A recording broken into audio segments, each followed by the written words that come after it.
जय हिंद साथियों, स्वागत है आप सभी का आज के इस नई वीडियो में। आज हम दोस्तों आप लोगों के लिए लाए हैं सामान गान की येलो बुक में साइंस के बायोलॉजी चैप्टर में। दोस्तों आज से हमारा बायोलॉजी चैप्टर स्टार्ट होने वाला है और हमने आपसे जो कहा कि हम आपकी पूरी science complete page bye page करवाएंगे। तो हमने दोस्तों आपकी निरंतर फिजिक्स केमिस्ट्री पूर्णतः दोस्तों आप लोगों की कंप्लीट हो चुकी है पेज बाय पेज। अब हम आप लोगों को अंतिम छोर पर लेकर आए हैं और अंतिम छोर पर हमारा जो चैप्टर बचा हुआ है वो है जीव विज्ञान यानी कि बायोलॉजी, जो कि अपने आप में बहुत ही ज़्यादा इम्पोर्टेंट चैप्टर है। दोस्तों इस चैप्टर से बहुत सारे क्वेश्चन बनते हैं आपके प्रतियोगी परीक्षाओं में। जैसा कि दोस्तों अब आप लोगों के उत्तर प्रदेश में सबसे बड़ी भर्ती, अब तक की सबसे बड़ी भर्ती आने वाली है उत्तर प्रदेश पुलिस की। लगभग 60,000 या 50,000 प्लस ही वैकेंसी दोस्तों रहने वाली है और उस पर भी दोस्तों मैं एक प्रॉपर वीडियो लाने वाला हूँ। क्या क्या ये उसमें योग्यताएं रहेंगी, कौन कौन से आप लोगों के चैप्टर से क्वेश्चन पूछे जाएंगे, क्या सिलेबस रहने वाला है, क्या कुछ रहने वाला है, कितना समय मिलेगा, नेगेटिव मार्किंग है या नहीं, वो सारी जानकारी दोस्तों हम इस पर एक प्रॉपर वीडियो लाएंगे। उसमें आपको सारे डाउट्स क्लियर कराएंगे, सारे पॉइंट्स बताएंगे कि आप लोगों को कैसे स्ट्रेटजी तैयार करना है, कैसे आपको रणनीति बनाना है। क्योंकि दोस्तों इस बार की यूपी पुलिस भर्ती के बाद ना जाने भर्ती कब आएगी और ना जाने हमारी एज रहेगी या नहीं रहेगी। तो यानी कि फर्स्ट एंड लास्ट, तो ये भर्ती जो हमारी रहेगी उत्तर प्रदेश पुलिस की, तो ये हमारी लास्ट भर्ती मान के चलना कि हमारी ये लास्ट भर्ती है, इसके बाद हमें मौका नहीं मिलेगा। तो आप लोग जो हैं इस येलो बुक को, जो भी कैंडिडेट हमारे साथ शुरू से जुड़ा हुआ है, तो उसको मैं कह रहा हूँ कभी भी कोई दिक्कत नहीं होगी। और अभी तक नहीं जुड़ पाए हैं तो जुड़ जाइए और पिछली क्लासें प्लेलिस्ट में आपकी सभी मिल जाएंगी, उन क्लासों को देख लीजिए क्योंकि अभी आपके पास दोस्तों मौका है। और ये जीव विज्ञान आप लोगों की दोस्तों 6 से 7 वीडियो में पूरी बुक कंप्लीट हो जाएगी। और इसके बाद दोस्तों आपकी जो बाकी की दो बुक चल रही हैं, ऑब्जेक्टिव बुक और स्टैटिक जी के, वो भी दोस्तों मैं आपकी जल्दी ही कंप्लीट करवा दूंगा एग्जाम से पहले पहले। तो चलिए दोस्तों अब हम बिना देरी किए बात करते हैं अपने सीधे टॉपिक पर, जीव विज्ञान। और ये हमारी 79 क्लास येलो बुक की दोस्तों चल रही है और ये रोजाना आपकी रात को 8 बजे होती है। क्योंकि दोस्तों काफ़ी दिनों से मौसम ख़राब चल रहा है, तो लाइट का सबसे ज़्यादा इशू था, नेटवर्क का सबसे ज़्यादा इशू था, तो इस कारण दोस्तों आपकी क्लासें नहीं आ पा रही हैं। लेकिन कोशिश करूँगा कि आप लोगों की क्लासें निरंतर चलती रहें। काफ़ी लोगों की कल भी कमेंट आए थे कि सर वीडियो अपलोड कीजिए, वीडियो अपलोड कीजिए, 10 से 12 दिन हो गए। तो दोस्तों आज आपका दोस्तों वीडियो अपलोड कर दिया जाएगा, तो आप लोग बस कंटिन्यू रहिएगा, अपनी मेहनत को दोस्तों करते रहिएगा।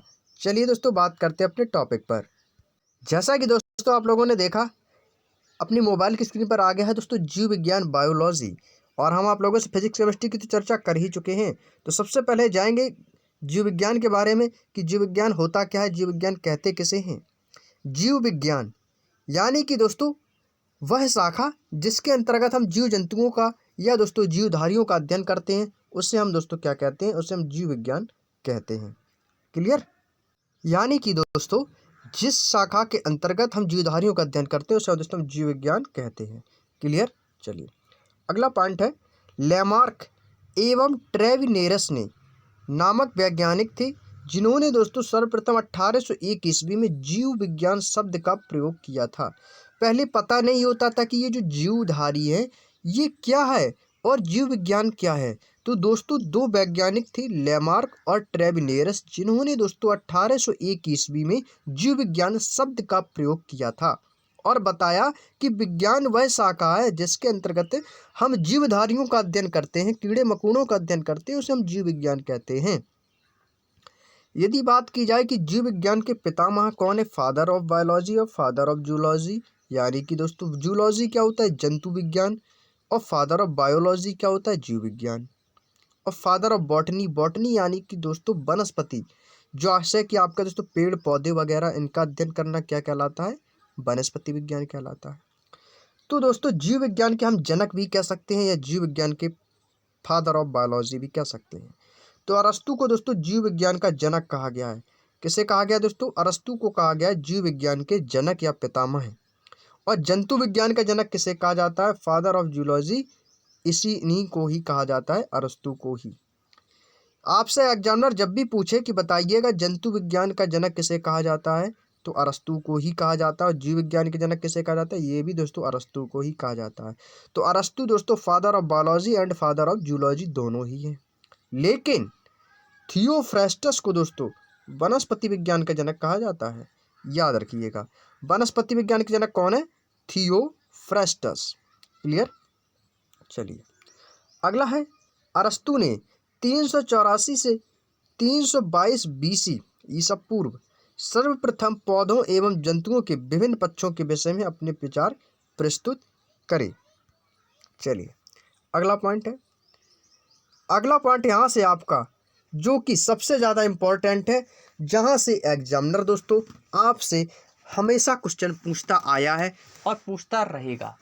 कोई भी एग्ज़ाम की तैयारी आप करें, किसी भी एग्ज़ाम की, किसी भी लेवल के एग्ज़ाम की तैयारी करें, यहाँ से एग्जामिनर आपसे हमेशा क्वेश्चन पूछता रहेगा।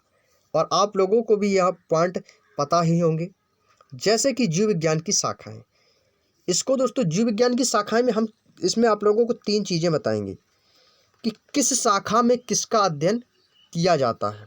बात को सुनिएगा कि किस शाखा में किसका अध्ययन किया जाता है और उस शाखा को अंग्रेजी में हम क्या कहते हैं।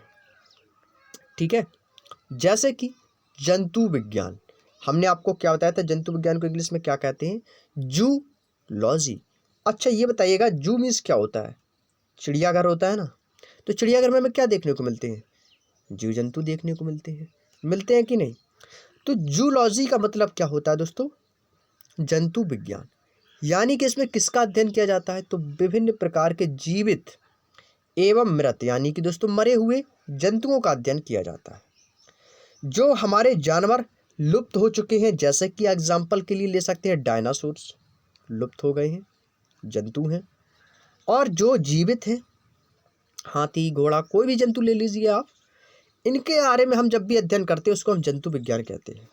वनस्पति विज्ञान, बॉटनी, विभिन्न प्रकार के पादपों मतलब पेड़ पौधे, उनके क्रियाकलापों को, वो भोजन कैसे बनाते हैं, प्रकाश संश्लेषण वगैरह, ये सभी क्या है, ये बॉटनी है, वनस्पति विज्ञान। एपीकल्चर, एपीकल्चर मीन्स क्या होता है दोस्तों, मधुमक्खी पालन।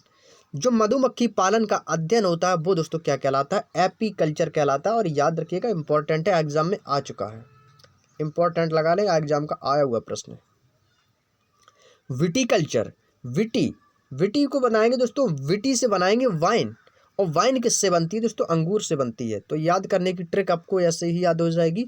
विटीकल्चर मीन्स क्या होता है, अंगूर उत्पादन के बारे में अध्ययन किया जाता है। सेरीकल्चर, सेरीकल्चर होता है दोस्तों कच्चे रेशम का अध्ययन। जो रेशम होता है ना, कच्चा रेशम, उसके बारे में अध्ययन करना क्या कहलाता है दोस्तों, सेरीकल्चर। क्लियर। चलिए यदि आप लोग इसका स्क्रीनशॉट लेना चाहें तो आप लोग ले सकते हैं, ताकि आप अपने महत्वपूर्ण जो है नोट्स बना सकें और उनका रिवीजन कर सकें। नेक्स्ट आता है मोस्ट इंपॉर्टेंट लगाएंगे, दोनों इंपॉर्टेंट है, ऑर्निथोलॉजी और एंटोमोलॉजी। ऑर्निथोलॉजी का होता है दोस्तों पक्षियों का अध्ययन, पक्षियों के बारे में हमें जिस चीज़ से जानकारी मिलती है उसको ऑर्निथोलॉजी कहते हैं, पक्षी विज्ञान कहते हैं। एंटोमोलॉजी, जो कीट होते हैं, जैसे कि आपका टिड्डा हुआ, मकड़ी हुई, ये जो क्या है ना, ये कीट है, कीट पतंग। तो ये कीटों का वैज्ञानिक अध्ययन क्या कहलाता है दोस्तों, एंटोमोलॉजी कहलाता है। अगले पॉइंट पे चलते हैं दोस्तों। अगला पॉइंट है दोस्तों पिसीकल्चर। क्या कहेंगे दोस्तों, पिसीकल्चर। पिसीकल्चर का दोस्तों किसका अध्ययन किया जाता है, मत्स्य पालन का। पिसीकल्चर, मत्स्य पालन। अगला पॉइंट है पोमोलॉजी। पोमोलॉजी इंपॉर्टेंट लगाएंगे क्योंकि आपके एग्जाम का ही आया हुआ प्रश्न है। पोमोलॉजी में हम दोस्तों करते हैं फलों में, या फलों का अध्ययन भी कह सकते हैं, या फलों की कृषि का अध्ययन कह सकते हैं। ओलेरीकल्चर, ऐसा इसमें से कोई भी विज्ञान की शाखा नहीं है जो आपके एग्जाम में ना पूछी गई हो, सभी दोस्तों आपके एग्जाम में पूछी जा चुकी हैं।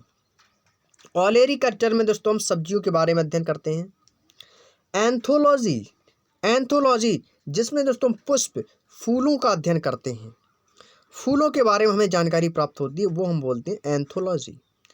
नेक्स्ट है दोस्तों ऑन्कोलॉजी, मोस्ट इंपॉर्टेंट, अब तक के सभी एग्जामों में आया हुआ प्रश्न, कैंसर से संबंधित ट्यूमर के अध्ययन में, या हम बोल सकते हैं कैंसर का अध्ययन क्या कहलाता है, ऑन्कोलॉजी कहलाता है।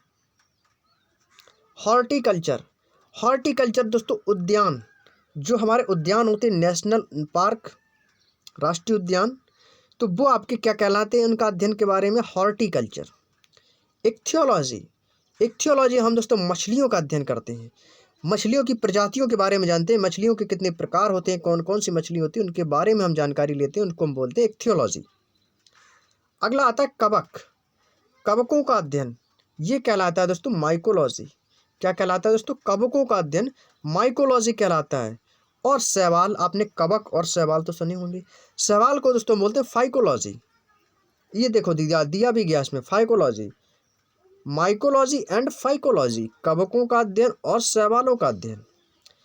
पेडोलॉजी दोस्तों मृदा, मृदा निर्माण और मृदा के अध्ययन, मिट्टी के बारे में हमें जानकारी मिलती है, काली मिट्टी, रेगुड़ मिट्टी, जो मिट्टियों के प्रकार होते हैं ना उनके बारे में हमें चर्चा करती हैं या उनके बारे में हम जानकारी लेते हैं, तो वो आपका पेडोलॉजी कहलाता है।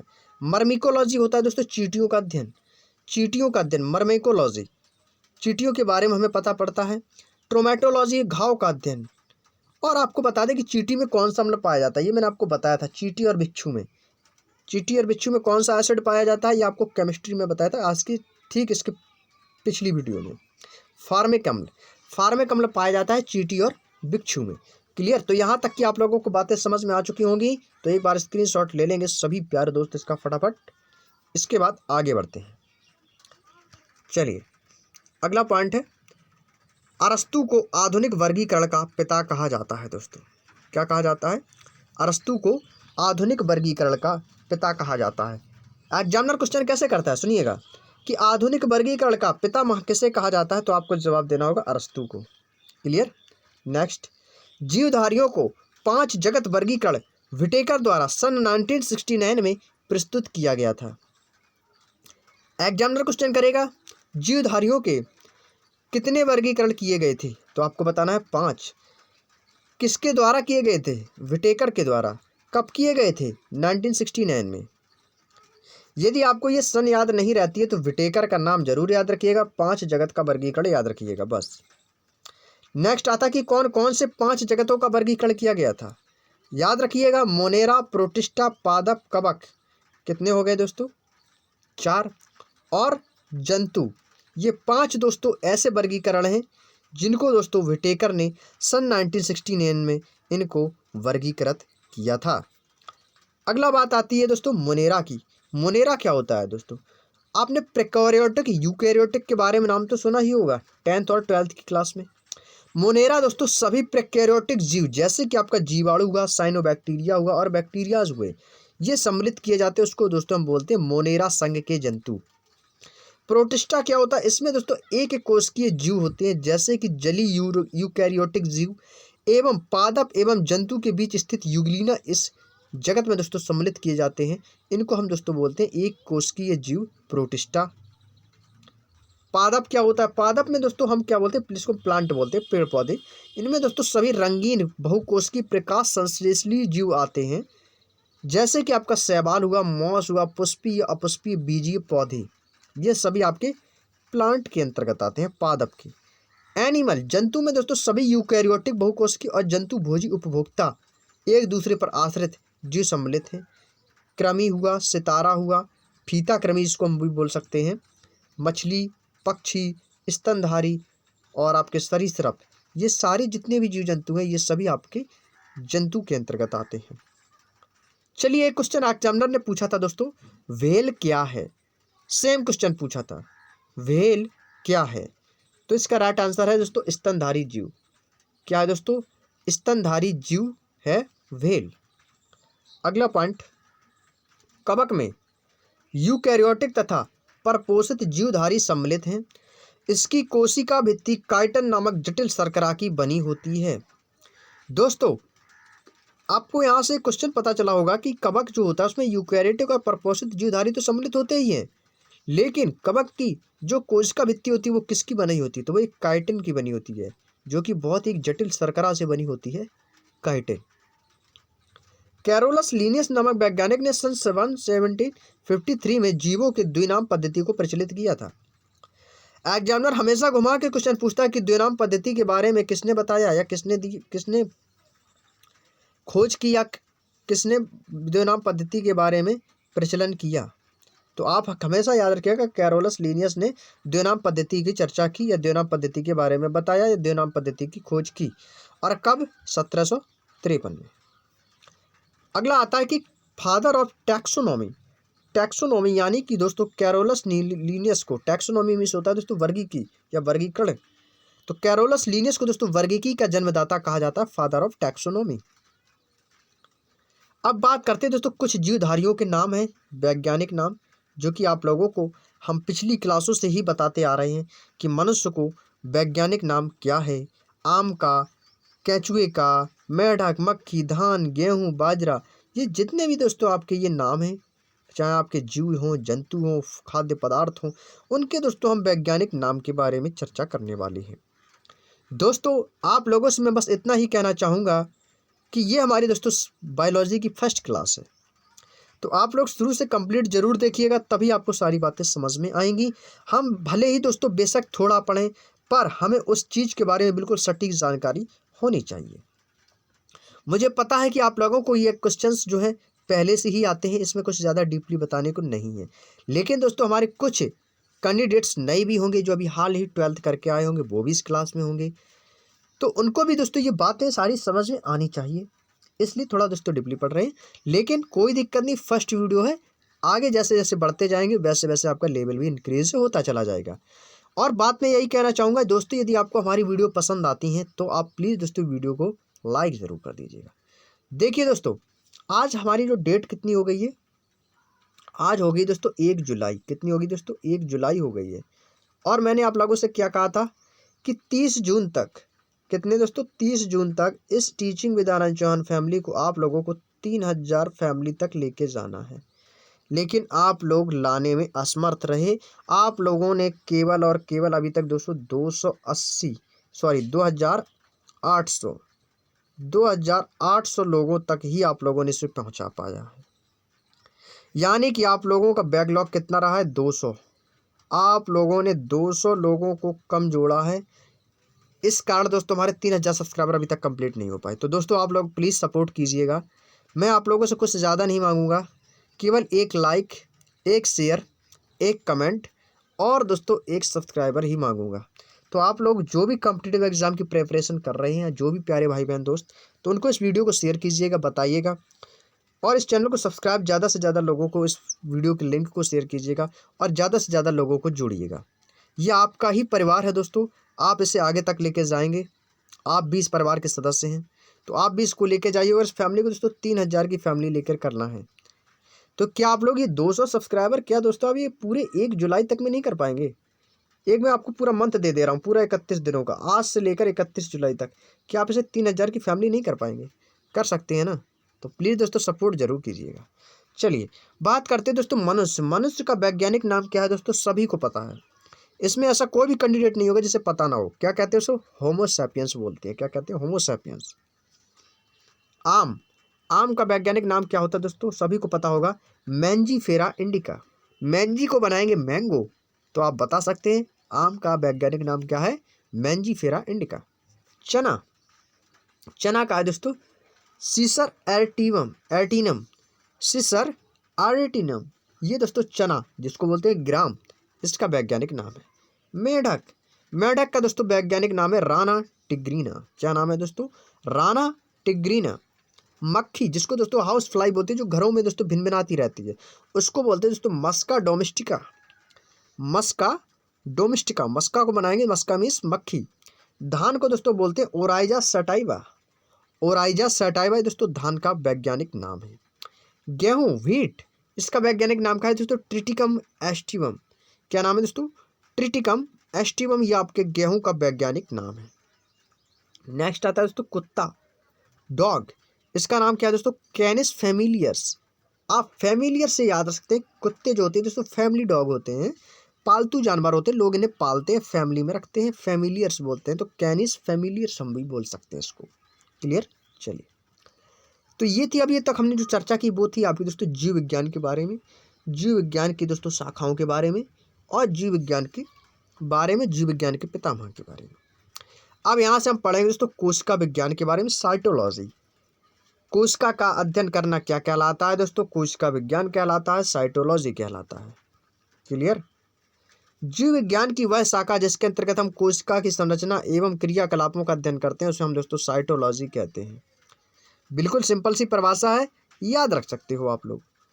पुरकिंजे द्वारा सन 1839 में जीव द्रव्य जिसको बोलते हैं प्रोटोप्लाज्म का नामकरण किया था।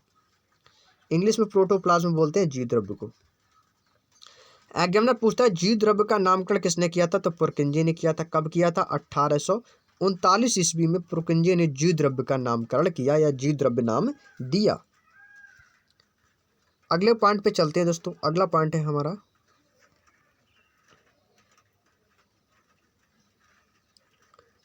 अगला पॉइंट है कि जीव द्रव्य एक तरल गाढ़ा रंगहीन पारभासी लसलसा वजन युक्त पदार्थ है जिसके बिना जीवन असंभव है और इसमें लगभग 90% जल होता है, 71% प्रोटीन होता है और 2% आपका कार्बोहाइड्रेट पाया जाता है।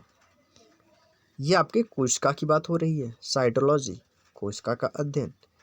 जीव द्रव्य प्रोटोप्लाज्म, क्या बोलते हैं इंग्लिश में? प्रोटोप्लाज्म। प्रोटोप्लाज्म आपके दोस्तों कितने प्रकार के होते हैं? टाइप्स ऑफ प्रोटोप्लाज्म, ये आपके होते हैं दोस्तों 2 प्रकार के। कितने प्रकार के होते हैं? 2 प्रकार के। कौन कौन से? एक तो होता है आपका साइटोप्लाज्म, साइटो मीन्स होती है कोशिका, प्लाज्म द्रव्य, और दूसरा होता है न्यूक्लियोप्लाज्म। न्यूक्लियो यानी न्यूक्लियर यानी केंद्रक, तो केंद्रक द्रव्य। कोशिका द्रव्य, केंद्रक द्रव्य, cytoplasm and nucleoplasm. Clear? Protoplasm types of 2 cytoplasm and nucleoplasm. कोशिका द्रव्य कोशिका में केंद्रक के झिल्ली के बीच स्थित रहती है और केंद्रक द्रव्य कोशिका में केंद्रक न्यूक्लियस के अंदर रहता है। नेक्स्ट आती है कि कोशिका की खोज, साइटो की खोज किसने की थी?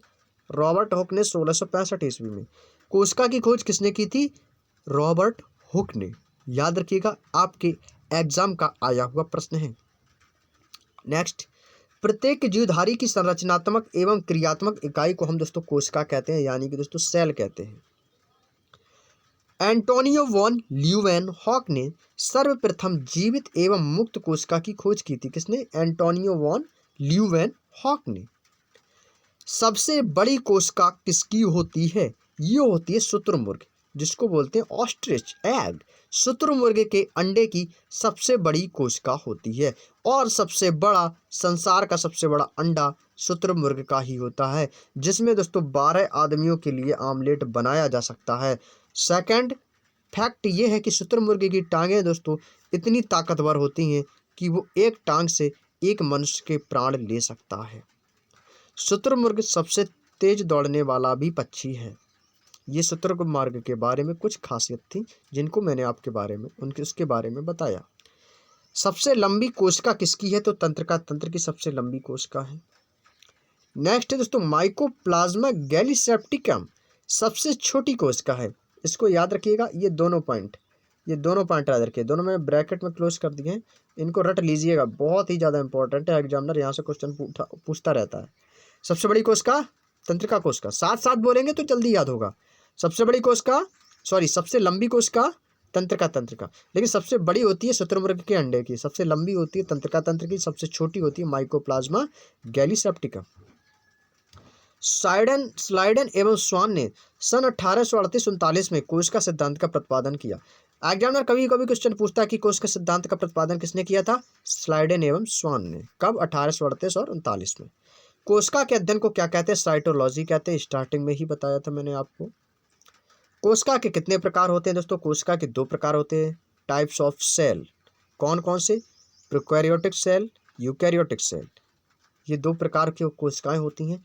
प्रोकैरियोटिक कोशिकाएं क्या होती हैं? इनमें दोस्तों केंद्रक यानी न्यूक्लियस अविकसित यानी इंसिपिएंट होता है, जिसको हिस्टोन प्रोटीन और इसमें अनुपस्थित होता है। माइकोप्लाज्म जीवाणु तथा नीले हरित शैवाल की कोशिका प्रोकैरियोटिक कोशिकाएं होती हैं। जो नीले हरी शैवाल में कौन सी कोशिकाएं होती हैं? प्रोकैरियोटिक कोशिकाएं होती हैं। यूकैरियोटिक कोशिका में दोस्तों केंद्रक सुविकसित वेल डेवलप्ड होता है। इसके कारण उदाहरण में एग्जाम्पल ले लेते हैं कि क्रोमेटिन का निर्माण होता है डीएनए एवं हिस्टोन प्रोटीन के संयुक्त होने से होता है। यूकैरियोटिक कोशिका में केंद्रक सुविकसित रहता है। क्लियर? चलिए अगला पॉइंट है विशेषताएं जानेंगे प्रोकैरियोटिक और यूकैरियोटिक कोशिकाओं में। डीएनए की विशेषता क्या है प्रोकैरियोटिक कोशिका के में देखा जाए दोस्तों एकल सूत्र के रूप में रहता है और यूकैरियोटिक में दोस्तों पूर्ण विकसित एवं दोहरे सूत्र के रूप में पाया जाता है डीएनए। राइबोसोम 70 प्रकार के होते हैं प्रोकैरियोटिक में और 80 प्रकार के होते हैं यूकैरियोटिक में। गोल्जी कॉय अनुपस्थित होते हैं प्रोकैरियोटिक में और उपस्थित होते हैं यूकैरियोटिक में। केंद्रक झिल्ली प्रोकैरियोटिक में नहीं होती है लेकिन यूकैरियोटिक में होती है। नेक्स्ट आता है प्रश्न, अगला प्रश्न है दोस्तों माइटोकॉन्ड्रिया दोस्तों प्रोकैरियोटिक में नहीं होता है लेकिन यूकैरियोटिक में उपस्थित होता है। केंद्रिका में अनुपस्थित होता है लेकिन यूकैरियोटिक में उपस्थित होता है। सेंट्रियोल नहीं होता है, यूकैरियोटिक में होता है। प्रकाश संश्लेषण थाइलाकॉइड में होता है और इसमें क्लोरोप्लास्ट में होता है यूकैरियोटिक में। कोशिका भित्ति दोस्तों इसमें प्रोटीन और कार्बोहाइड्रेट की बनी होती है लेकिन यूकैरियोटिक में कोशिका भित्ति सेलुलोज की बनी होती है। ये आपके एग्जाम का सबसे बहुत ही ज़्यादा इंपॉर्टेंट पॉइंट रहने वाला है, इसको एक बार स्क्रीनशॉट लेकर नोट कर लीजिएगा कॉपी में। अब आप कहेंगे सर क्वेश्चन एग्जामिनर करेगा कैसे, तो क्वेश्चन करेगा कि कोशिका भित्ति किसकी बनी होती है, तो प्रोटीन कार्बोहाइड्रेट की बनी होती है। कोशिका भित्ति यूकैरियोटिक में किसकी बनी होती है, सेलुलोज की बनी होती है।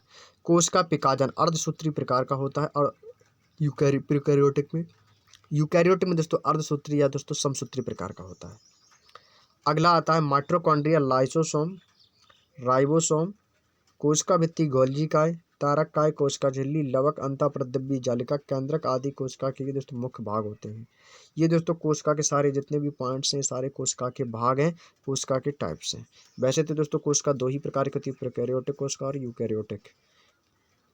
अगले पॉइंट पे चलते हैं दोस्तों, अगला पॉइंट है हमारा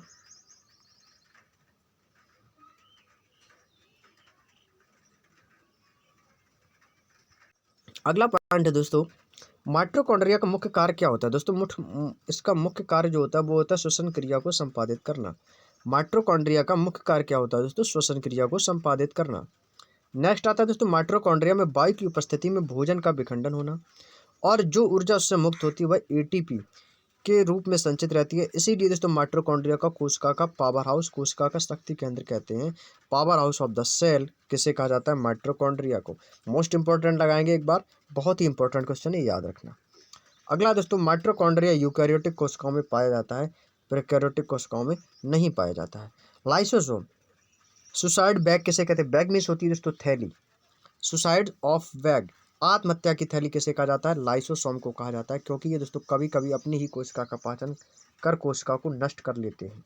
इस कारण दोस्तों इसको आत्महत्या की थैली कहा जाता है लाइसोसोम को। राइबोसोम प्रोटीन व राइबो न्यूक्लिक एसिड आरएनए से बनी रचनाएं होती हैं जिन पर दोस्तों कोई आवरण नहीं होता है, कोई भी परत नहीं होती है। राइबोसोम प्रोटीन संश्लेषण में सहायक होते हैं, इसलिए इन्हें प्रोटीन की फैक्ट्री ऑफ प्रोटीन कहा जाता है। प्रोटीन की फैक्ट्री किसे कहा जाता है, राइबोसोम को, क्योंकि दोस्तों इसमें प्रोटीन में संश्लेषण में सहायक नहीं होते हैं। कोशिका भित्ति सेलुलोज की बनी होती है, सभी को पता है, और यह केवल पादप कोशिकाओं में ही पाई जाती है। यह कोशिका को निश्चित आकार एवं आकृति प्रदान करती है और कोशिका भित्ति पेप्टिडोग्लाइकेन की बनी होती है। कोशिका भित्ति किसकी बनी होती है, पेप्टिडोग्लाइकेन। एग्जाम में आ सकता है क्वेश्चन, इंपॉर्टेंट है, याद रखिएगा। गोल्जी काय का मुख्य कार्य क्या होता है, संवेष्टित यानी कि पैकेजिंग, संग्रहण, स्टोरेज, स्त्रावण, सिक्रेशन करना। गोल्जी काय को पौधों में डिक्टियोसोम कहा जाता है। गोल्जी काय को हम कोशिका के अणुओं का यातायात प्रबंधक भी कह सकते हैं। यातायात प्रबंधक यानी कि एग्जामिनर क्वेश्चन करेगा कि कोशिका के अणुओं का यातायात प्रबंधक किसे कहा जाता है, तो आपका सही जवाब हो जाएगा दोस्तों गोल्जी काय। गोल्जी काय को दोस्तों हम कोशिका के अणुओं का यातायात भी प्रबंधक भी कह सकते हैं। गोल्जी काय का प्रमुख निर्माण स्थल होता है ग्लाइकोप्रोटीन और ग्लाइकोलिपिड और आपका प्रोटीन ग्लाइकोप्रोटीन, ये दोस्तों निर्माण करने में गोल्जी काय की प्रमुख भूमिका रहती है। तारक काय जिसको बोलते हैं सेंट्रोसोम, यह दोस्तों केवल जंतु कोशिका में पाया जाता है, जिसके अंदर एक या दो कण की संरचना होती है, जिससे सेंट्रियोल कहते हैं। क्या कहते हैं, सेंट्रियोल। कोशिका झिल्ली यानी कि सेल मेम्ब्रेन, ये दोस्तों एक अर्धपारगम्य झिल्ली बनी होती है। इसका मुख्य कार्य कोशिका के अंदर जाने वाले एवं अंदर से बाहर आने वाले पदार्थों को निर्धारण करती है। कोशिका झिल्ली दोस्तों लिपिड की बनी होती है। ये लिपिड फॉस्फोग्लिसराइड के बने होते हैं। लिपिड जो होती है वो किसकी बनी होती है? फॉस्फोग्लिसराइड की बनी होती है, जो कि कोशिका झिल्ली भी आपकी लिपिड की ही बनी होती है। Lipid phosphoglyceride. कोशिका झिल्ली में प्रोटीन व कार्बोहाइड्रेट पाया जाता है, लेकिन लवक जिसको बोलते हैं प्लास्टिड, ये केवल पादप कोशिकाओं में पाया जाता है। लवक के टाइप्स ऑफ 3 होते हैं: हरित लवक, अवर्णी लवक और वर्णी लवक। क्लोरोप्लास्ट, ल्यूकोप्लास्ट और क्रोमोप्लास्ट। आप लोगों ने 12th क्लास में पढ़ा होगा। हरित लवक हरित यानी कि हरे रंग के होते हैं, क्योंकि इसमें दोस्तों पर्ण हरित यानी कि क्लोरोफिल होता है। पत्तियों का रंग हरा किस कारण होता है? क्लोरोफिल के कारण होता है। हरित लवक को दोस्तों पादप कोशिका की रसोई घर भी कहा जाता है। एग्जामिनर पूछता है कि पादप कोशिका का रसोई घर किसे कहते हैं? हरित लवक को कहते हैं। नेक्स्ट है वर्णी लवक। वर्णी लवक दोस्तों पौधों में पाए जाने वाले विभिन्न रंगों के उत्तरदायी हैं, जैसे कि कच्चे टमाटर पकने पर लाल हो जाते हैं, क्योंकि हरित लवक वर्णी लवकों में परिवर्तित हो जाते हैं। जैसे कि आपका टमाटर पहले क्या होता है? हरित लवक होता है, हरा रहता है, उसके बाद पककर लाल हो जाता है। तो ये आपका वर्णी लवक है। अवर्णी लवक दोस्तों ये रंगहीन लवक होते हैं। यह पौधों की उन कोशिकाओं में पाया जाता है जो सूर्य के प्रकाश से वंचित हैं, जैसे कि आपका मक्का हुआ, आलू हुआ, गेहूँ। ये जितने भी दोस्तों आपके पदार्थ हैं, ये सभी दोस्तों आपके अवर्णी लवक हैं। नेक्स्ट है आपका कोशिका द्रव्य में पाई जाने वाली चपटी नलिका सदृश रचनाएं अंतःप्रद्रव्य जालिका एंडोप्लाज्मिक रेक्टिकुलम कहलाती हैं, जो कि कोशिका में अंतः झिल्लिका तंत्र की बनाती हैं। अंतः झिल्लिका तंत्र बनाती हैं। अगला पॉइंट है, अगले पॉइंट पे चलते हैं। यह 2 प्रकार की होती हैं। कितने प्रकार के दोस्तों? यह है 2 प्रकार के होते हैं। कौन कौन सी? नंबर 1 है दोस्तों चिकनी अंतःप्रद्रव्य जालिका। चिकनी अंतःप्रद्रव्य जालिका में राइबोसोम अनुपस्थित होने के कारण इनकी सतह चिकनी होती है और यह लिपिड तथा स्टेरॉयड संश्लेषण में महत्वपूर्ण भूमिका निभाती हैं। सेकंड पॉइंट है दोस्तों खुरदरी अंतःप्रद्रव्य जालिका। ये राइबोसोम की उपस्थिति के कारण इनकी सतह दोस्तों खुरदरी हो जाती है। कैसी हो जाती है दोस्तों? खुरदरी हो जाती है। नेक्स्ट पॉइंट है राइबोसोम की उपस्थिति के कारण यह प्रोटीन संश्लेषण व स्रावण में सक्रिय भाग लेती हैं। केंद्रक कोशिका का सबसे प्रमुख अंग है। यह कोशिका के प्रबंधक के समान कार्य करता है। रॉबर्ट ब्राउन नामक वैज्ञानिक ने केंद्रक की खोज की और इसको मैं ब्रैकेट में क्लोज कर दे रहा हूँ, क्योंकि बहुत इंपॉर्टेंट पॉइंट है। इसको आप लोग कॉपी में ज़रूर नोट कर लीजिएगा। कॉपी में आप लोग इसको ज़रूर नोट कर लीजिएगा, इंपॉर्टेंट है। मैं लगा देता हूँ, क्योंकि इसको बारे में आप लोगों के एग्जाम में कई बार दोस्तों पूछा जा चुका है कि केंद्रक की खोज किसने की थी? रॉबर्ट ब्राउन ने। गुणसूत्र क्रोमोसोम डीएनए क्षारीय हिस्टोन प्रोटीन के बने होते हैं। नेक्स्ट है एक निश्चित संख्या में गुणसूत्र सभी यूकैरियोटिक कोशिकाओं में पाए जाते हैं। मनुष्य कैसा प्राणी है दोस्तों? सभी को पता होगा। मनुष्य एक लिंगी प्राणी है, जिसके गुणसूत्र यानी कि क्रोमोसोम्स की कुल संख्या 23 जोड़ी होती है। कुल 46 दोस्तों गुणसूत्र होते हैं, लेकिन जोड़ी आपकी 23 होती हैं, क्योंकि 23 इंटू 2 इक्वल 46। कितना हो जाएगा? 23 इंटू 2। जोड़ी होंगी 23, लेकिन गुणसूत्र टोटल होंगे 46। क्लियर?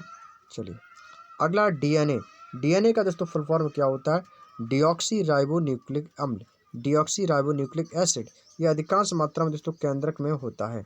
डीएनए की कुछ मात्रा केंद्रक के अतिरिक्त माइटोकॉन्ड्रिया तथा क्लोरोप्लास्ट में भी पाई जाती है। डीएनए दोस्तों एक आनुवांशिक पदार्थ है, जो कि माता पिता के गुणों या लक्षणों को संतानों में पहुंचाने का कार्य करते हैं। जैसे कि आपके जो माता पिता के गुण हुए, लक्षण हुए, तो वो आपके भी उनके भी दोस्तों पुत्र या पुत्री के अंदर भी होते हैं, क्योंकि दोस्तों डीएनए का एक आंशिक पदार्थ होता है जो कि माता पिता के लक्षणों को संतान तक पहुँचाने का कार्य करता है।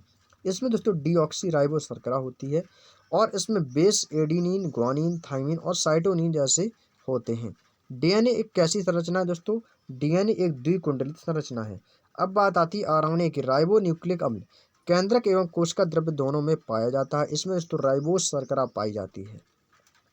इसमें बेस दोस्तों थाइमिन की जगह यूरेसिल होता है और यह प्रोटीन संश्लेषण का कार्य करता है। और आपका जो डीएनए है वो द्विकुंडलित था, लेकिन आरएनए एक कुंडलित संरचना है।